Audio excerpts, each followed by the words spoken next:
Hello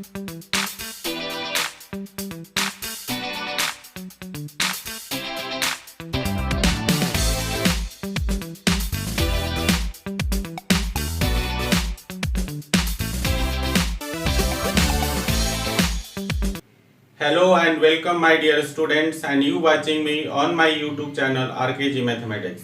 guys हमने पिछले दो लेक्चर्स में बेसिक रिलेशंस का डिटेल में स्टडी किया था, जिसमें आते थे relation on a set, void और empty relation, identity relation, inverse relation and universal relation.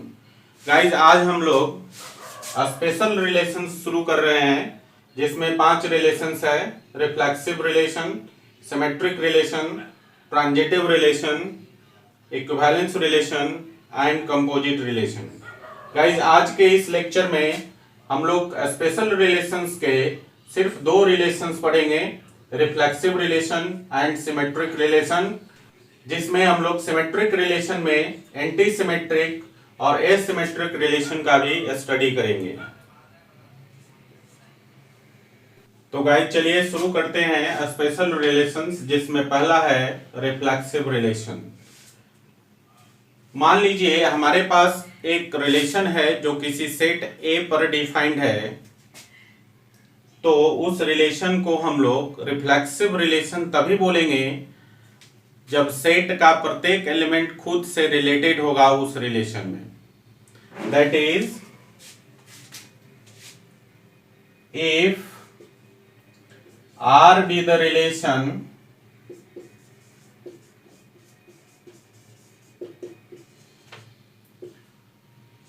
defined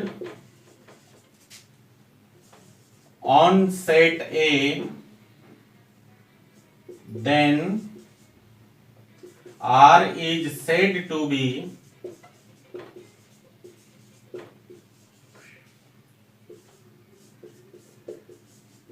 reflexive relation if every element of set A is related to itself. That is,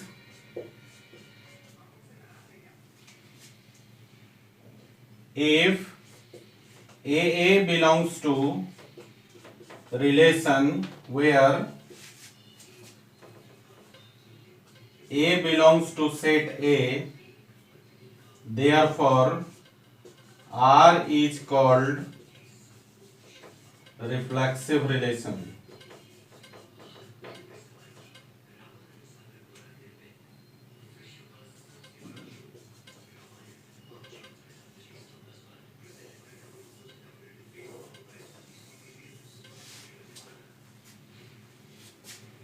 ठीक है बच्चों,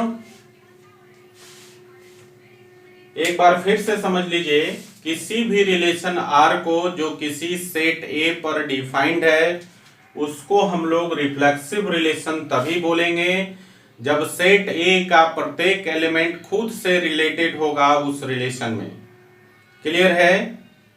ओके, एक बात और यहां पर ध्यान देने की आवश्यकता है, रिफ्लेक्सिव रिलेशन में सेम एलिमेंट वाले ऑर्डर पेयर का होना मस्ट है। जिस सेट पर रिफ्लेक्सिव रिलेशन डिफाइंड है, उस सेट के प्रत्येक एलिमेंट का जो खुद से ऑर्डर पेयर होगा, वो सारे के सारे ऑर्डर पेयर उस रिलेशन में होना इंपॉर्टेंट है, जरूरी है। डिफरेंट एलिमेंट वाले ऑर्डर पेयर रिफ्लेक्सिव रिलेशन में हो भी सकते हैं और नहीं भी हो सकते हैं, परंतु सेम एलिमेंट वाला ऑर्डर पेयर रिलेशन में होना जरूरी है। तो चलिए बच्चों, रिफ्लेक्सिव रिलेशन को एग्जाम्पल के थ्रू समझने का प्रयास करते हैं।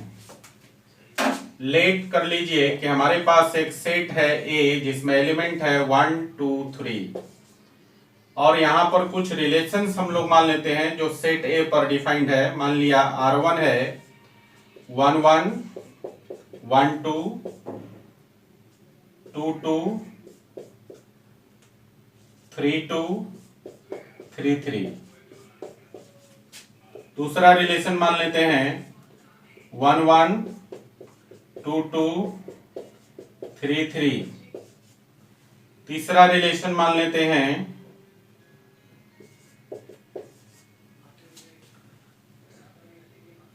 1 2 1 3 2 2 2 3 3 3। अब यहां पर ध्यान दीजिए, हमारे पास सेट ए में 3 एलिमेंट है 1 2 3। तो रिफ्लेक्सिव रिलेशन हमसे ये कहता है कि इस सेट का प्रत्येक एलिमेंट खुद से रिलेटेड होना चाहिए रिलेशन में। तो रिलेशन R1 को आप ध्यान से देखिए, 1 खुद से रिलेटेड होगा तो ऑर्डर पेयर बनेगा 1 1, जो कि प्रेजेंट है R1 में। फिर इसी तरह दूसरा एलिमेंट 2 है, तो 2 जब खुद से रिलेटेड होगा तो ऑर्डर पेयर हो जाएगा 2 2, जो कि प्रेजेंट है रिलेशन R1 में। और तीसरा एलिमेंट 3 है, जो कि खुद से रिलेटेड है इस ऑर्डर पेयर 3 3 में। तो यहां पर हमने क्या देखा कि यार सेट ए में 1 2 3 3 एलिमेंट है और तीनों एलिमेंट खुद से रिलेटेड है रिलेशन R1 में। तो R1 जो होगा वो रिफ्लेक्सिव रिलेशन होगा। क्लियर है? इसी तरह रिलेशन R2 को हम लोग चेक करेंगे। देखिए 1 2 3 तीन एलिमेंट्स है सेट ए में, 1 का खुद से रिलेटेड ऑर्डर पेयर 1 1 है R2 में, 2 का खुद से बनाया हुआ ऑर्डर पेयर 2 2 R2 में है, 3 का खुद से बनाया गया ऑर्डर पेयर 3 3 भी R2 में है। तो यहां पर तीनों एलिमेंट का खुद से रिलेटेड ऑर्डर पेयर जो है रिलेशन R2 में है, तो रिलेशन R2 भी रिफ्लेक्सिव होगा। क्लियर है बच्चों? अब हम लोग R3 रिलेशन R3 को चेक करेंगे। चलिए 1 का हम लोग देखते हैं, 1 का खुद से ऑर्डर पेयर 1 1 इस रिलेशन में कहीं भी नहीं है। 2 का खुद से ऑर्डर पेयर 2 2 है और 3 का खुद से ऑर्डर पेयर 3 3 रिलेशन में है, बट 1 का खुद से ऑर्डर पेयर 1 1 इस रिलेशन में नहीं है। तो इसका मतलब है कि जो R3 है वो रिफ्लेक्सिव नहीं है, नॉट रिफ्लेक्सिव। गाइज एक बात और यहां ध्यान से समझिए, इसमें जितने भी एलिमेंट है सबका खुद वाला ऑर्डर पेयर रिलेशन में होगा तभी रिफ्लेक्सिव हो सकता है। इसमें से किसी भी एक एलिमेंट का खुद वाला ऑर्डर पेयर अगर मिसिंग है किसी रिलेशन में तो वो रिलेशन रिफ्लेक्सिव कभी नहीं होगा। क्लियर है? तो चलिए इसे नोट कर लीजिए, फिर हम लोग आगे बढ़ते हैं। गाइज रिफ्लेक्सिव रिलेशन में एक नोट है, इसे आप लिख लेंगे। यूनिवर्सल रिलेशन और आइडेंटिटी रिलेशन ऑलवेज रिफ्लेक्सिव होता है। ठीक है? हम लोग दूसरे रिलेशन सिमेट्रिक रिलेशन की तरफ बढ़ते हैं। तो हमारा दूसरा रिलेशन है गाइज सिमेट्रिक रिलेशन।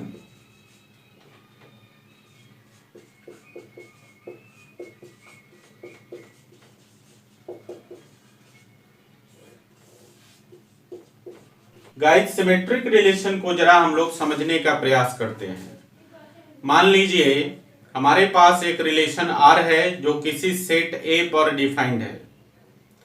तो उस रिलेशन R को सिमेट्रिक रिलेशन तभी हम बोलेंगे जब कोई ऑर्डर पेयर AB रिलेशन में है तो उसका रिवर्स ऑर्डर पेयर भी रिलेशन में होना चाहिए। अगर ऐसा है तो हम लोग R को सिमेट्रिक रिलेशन बोलेंगे। जैसे मान लीजिए कोई रिलेशन R है जिसमें 1 3 कंटेन करता है, तो 3 1 भी उस रिलेशन में होना चाहिए उसको सिमेट्रिक बनाने के लिए। तो हम लोग डेफिनेशन पहले देख लेते हैं। तो डेफिनेशन है, if R be the relation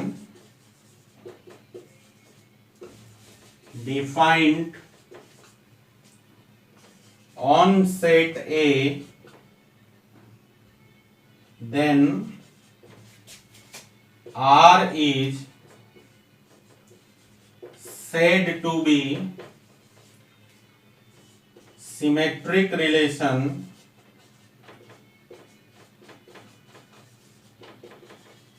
if AB belongs to relation R, therefore BA should belongs to relation R, where AB belongs to set A। Clear है बच्चों? अभी हमने बताया कि रिलेशन में अगर कोई ऑर्डर पेयर ए बी है तो उसका रिवर्स ऑर्डर पेयर भी उस रिलेशन में होना चाहिए, तभी रिलेशन आपका सिमेट्रिक कहलाएगा। इस सिमेट्रिक रिलेशन को हम लोग एग्जाम्पल के थ्रू समझते हैं। मान लीजिए हमारे पास एक सेट है ए जिसमें एलिमेंट है 1 2 3। हमारे पास एक रिलेशन R1 है जिसमें ऑर्डर पेयर्स हैं 1 1 1 2 2 2 1 2 3 3 1 3 2। एक और रिलेशन मान लेते हैं हम लोग R2 जिसमें ऑर्डर पेयर है 1 3 2 2 3 1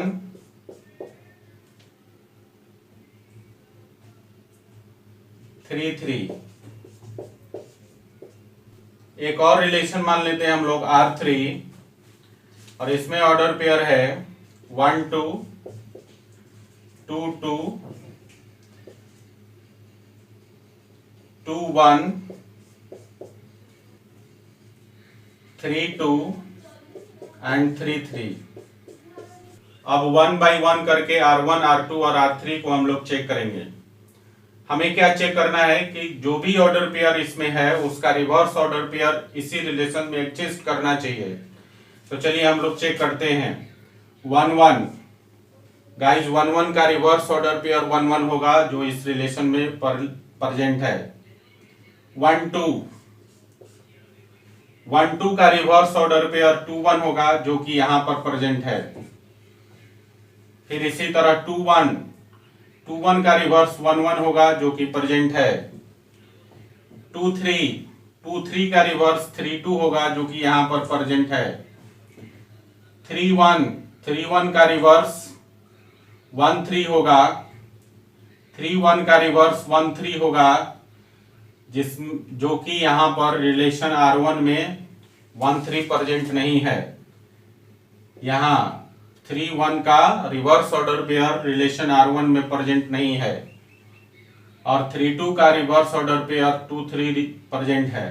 तो हमने क्या देखा कि R1 जो है उसमें एक ऑर्डर पेयर ऐसा है 3 1 जिसका रिवर्स ऑर्डर पेयर R1 में प्रेजेंट नहीं है। तो इसलिए जो R1 रिलेशन है वो सिमेट्रिक नहीं है। इसको हम लोग बोलेंगे therefore R1 is not symmetric. Clear है? चलिए अब हम लोग देखते हैं R2 को। तो देखिए इसका पहला ऑर्डर पेयर है 1 3 और 1 3 का रिवर्स ऑर्डर पेयर होता है 3 1 जो कि R2 में प्रेजेंट है। गाइस दूसरा ऑर्डर पेयर है 2 2 और आप जानते हैं 2 2 का रिवर्स 2 2 ही होगा तो इसका रिवर्स ऑर्डर पेयर भी प्रेजेंट है। अगला है आपका 3-1 और 3-1 का रिवर्स 1-3 होता है जो कि R2 में प्रेजेंट है। और गाइज लास्ट ऑर्डर पेयर 3-3 का रिवर्स 3-3 ही होगा जो कि ऑलरेडी प्रेजेंट है। तो हम क्या देख रहे हैं कि रिलेशन R2 में जितने भी ऑर्डर पेयर हैं उन सभी का रिवर्स ऑर्डर पेयर भी R2 में है। सो गाइज R2 क्या हो जाएगा, R2 is symmetric relation. Clear. चलिए हम लोग नेक्स्ट रिलेशन R3 पर चलते हैं। गाइज इसका फर्स्ट ऑर्डर पेयर 1-2 का रिवर्स 2-1 है रिलेशन में। दूसरा ऑर्डर पेयर 2-2 का रिवर्स 2-2 ही होता है रिलेशन में। 2-1 का रिवर्स 1-2 जो कि रिलेशन में प्रेजेंट है। 3-2 का रिवर्स 2-3 होगा जो कि रिलेशन में प्रेजेंट नहीं है। 3-2 का रिवर्स 2-3 होगा जो कि रिलेशन में प्रेजेंट नहीं है। और 3-3 का रिवर्स 3-3 ही होगा। तो गाइज हम लोग फिर से एक बार R3 में क्या देखते हैं, एक ऑर्डर पेयर 3-2 है जिसका रिवर्स ऑर्डर पेयर इस R3 रिलेशन में प्रेजेंट नहीं है। So guys R3 is not symmetric. Clear. चलिए एक रिलेशन और हम लोग मान लेते हैं R4, और R4 में हम लोग ले लेते हैं 1-1, 2-2, 3-3 जो कि एक आइडेंटिटी रिलेशन भी है। इसको हम लोग चेक करते हैं। देखिए 1-1 का रिवर्स 1-1, 2-2 का रिवर्स 2-2 और 3-3 का रिवर्स 3-3। इसका मतलब है कि जितने भी ऑर्डर पेयर रिलेशन R4 में है सबका रिवर्स ऑर्डर पेयर भी R4 में है, और ये स्वयं एक आइडेंटिटी रिलेशन है। तो ये सिमेट्रिक रिलेशन होगा क्योंकि इसके सारे ऑर्डर पेयर और उनके रिवर्स रिलेशन R4 में प्रेजेंट है। Clear. So guys R4 is symmetric. Okay. इसी प्रकार एक और हम लोग रिलेशन ले लेते हैं R5, और R5 में ले लेते हैं 1-1, 1-2, 1-3, 2-1, 2-2, 2-3, 3-1, 3-2 एंड 3-3। गाइस इस रिलेशन को अगर आप ध्यान से देखेंगे तो आपको पता चलेगा ये जो मैंने R5 रिलेशन लिखा है ये सेट A पर यूनिवर्सल रिलेशन भी है। अब हम लोग इसको चेक करके देखते हैं। देखिए 1-1 का रिवर्स 1-1 जो ऑलरेडी है, 1-2 का रिवर्स 2-1 जो ऑलरेडी रिलेशन में है, 1-3 का रिवर्स 3-1 जो है रिलेशन में। उसी तरह 2-1 का रिवर्स 1-2 जो कि है रिलेशन में, 2-3 का रिवर्स 3-2 जो कि ऑलरेडी है रिलेशन में, 2-2 का रिवर्स 2-2 ही होता है वो भी रिलेशन में प्रेजेंट है, 3-1 का रिवर्स 1-3 होता है जो कि रिलेशन में प्रेजेंट है। इसी तरह 3-3 का रिवर्स 3-3 ही होता है तो वो भी रिलेशन R5 में प्रेजेंट है। मतलब हमने देखा कि रिलेशन R5 में जितने भी ऑर्डर पेयर्स हैं सबका रिवर्स ऑर्डर पेयर भी इस रिलेशन में प्रेजेंट है, और जो स्वयं भी यूनिवर्सल रिलेशन है वो सिमेट्रिक है। So guys relation R5 is also symmetric. तो गाइस आपको एक बात और भी याद रखनी है, यहाँ पर मैंने दो रिलेशन R4 और R5 में एक आइडेंटिटी लिया था, दूसरा यूनिवर्सल लिया था, और हमने आपको दिखाया कि आइडेंटिटी और यूनिवर्सल दोनों सिमेट्रिक हैं। सो गाइस एक नोट बनाकर आप लिख लेंगे कि जो सिमेट्रिक रिलेशन होता है वो,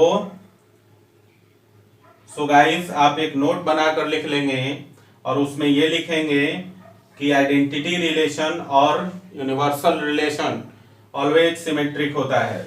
तो एक नोट आप लिख लीजिएगा, identity relation and universal relation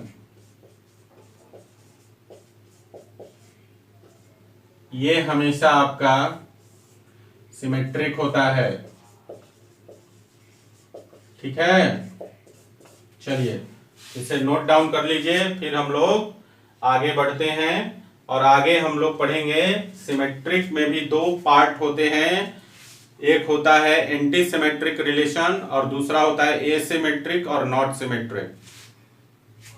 okay, तो गाइस जैसा कि मैंने बताया सिमेट्रिक रिलेशन के भी दो पार्ट है, पहला है एसिमेट्रिक और नॉट सिमेट्रिक रिलेशन और दूसरा है anti symmetric relation.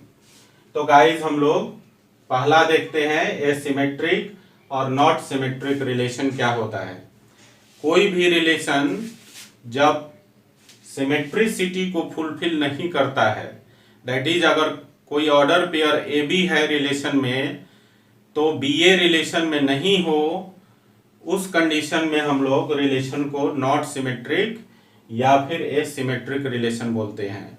So guys asymmetric relation का डेफिनेशन हो जाएगा a relation are defined on set A is said to be asymmetric or not symmetric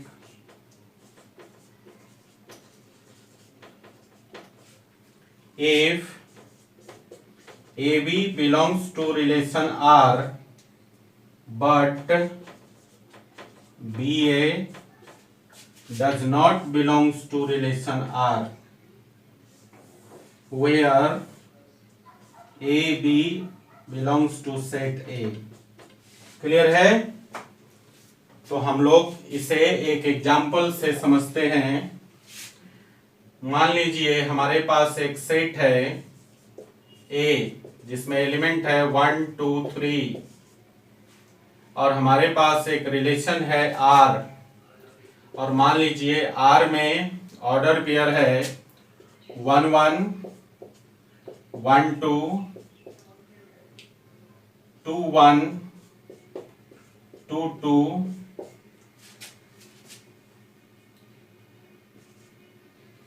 3 1 3 3। Guys यहाँ पर रिलेशन R में जो ऑर्डर पेयर्स हैं इसको हम लोग बारी बारी से चेक करेंगे। तो देखिए यहाँ पहला ऑर्डर पेयर 1 1 और 1 1 का रिवर्स 1 1 होता है। यहाँ पर देखिए दूसरा ऑर्डर पेयर 1 2 और 1 2 का रिवर्स 2 1 प्रेजेंट है रिलेशन में। तीसरा ऑर्डर पेयर 2 1 और 2 1 का रिवर्स 1 2 जो कि प्रेजेंट है रिलेशन में। यहाँ देखिए चौथा ऑर्डर पेयर 2 2 2 2 का रिवर्स 2 2 ही होता है। यहाँ पांचवा ऑर्डर पेयर 3 1 और 3 1 का रिवर्स जो है वो 1 3 होगा, जो कि इस रिलेशन R में प्रेजेंट नहीं है। इसका रिवर्स 3 1 का रिवर्स 1 3 रिलेशन में प्रेजेंट नहीं है, जबकि लास्ट ऑर्डर पेयर 3 3 का रिवर्स खुद 3 3 ही होता है।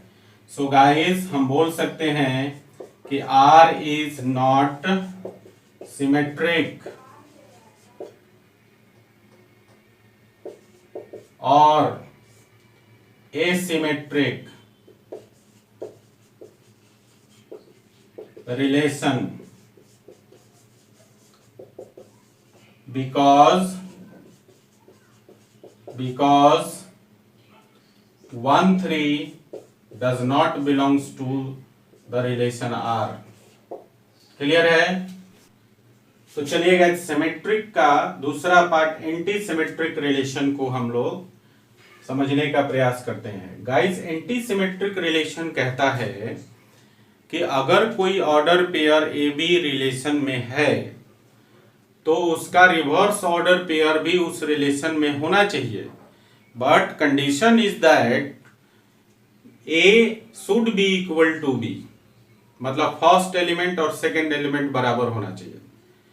इस कंडीशन को जब कोई रिलेशन फुलफिल करता है तो उसको हम लोग एंटी सिमेट्रिक रिलेशन बोलते हैं।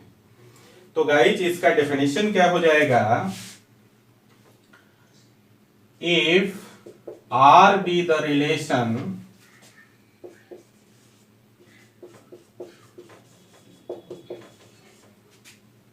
defined on set A, then R is said to be antisymmetric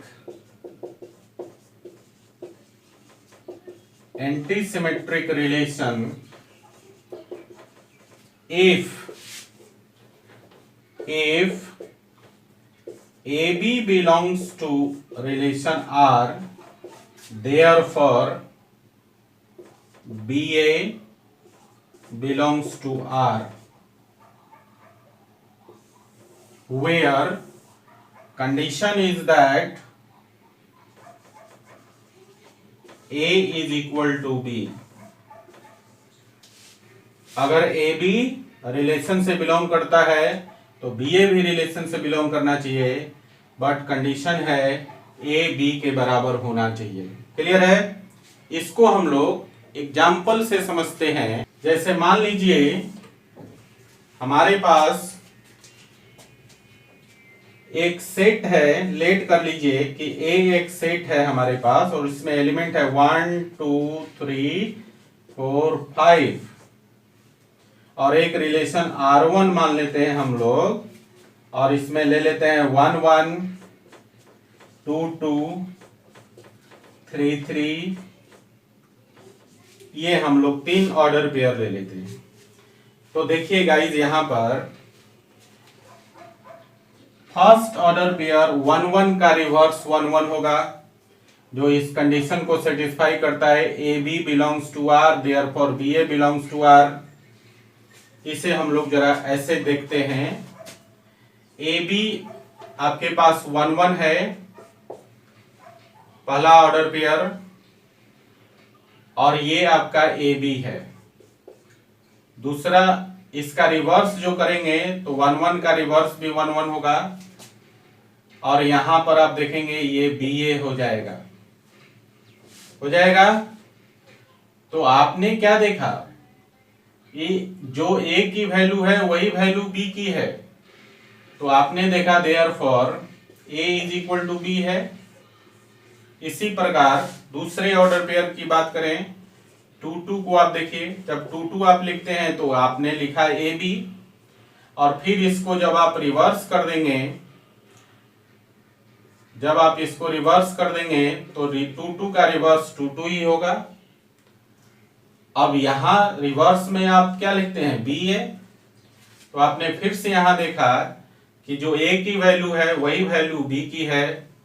so guys, यहां पर ए इज इक्वल टू बी है। अगेन थर्ड ऑर्डर पेयर की बात करें तो आप देखिए 3 3 और 3 3 का मतलब ए बी।